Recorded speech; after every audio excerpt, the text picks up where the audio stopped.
que estás ante mis ojos, hoy que me inclino a tus pies.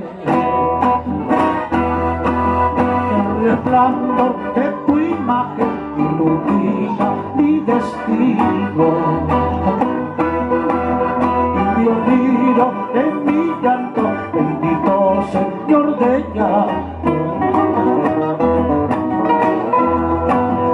Padre mío, Padre eterno, he venido desde lejos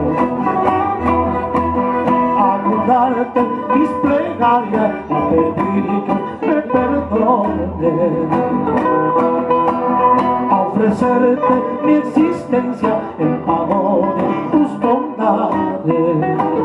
Dale, ya.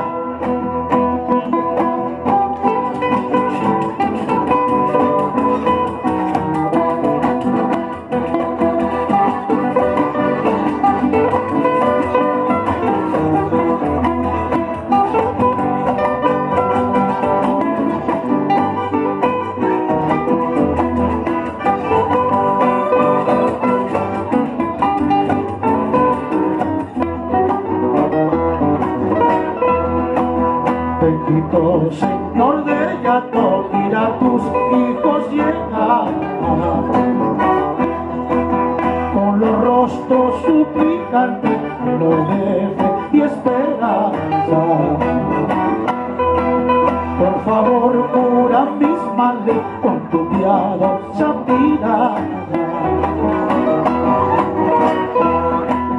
Después moriré tranquilo, bendito Señor de llanto.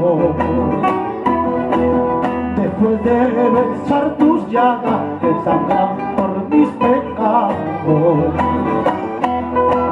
hoy día quiero adorarte, porque hoy día soy dichoso.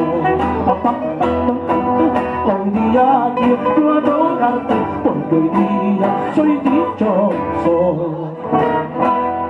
Gracias, un cumpleañero, jiji.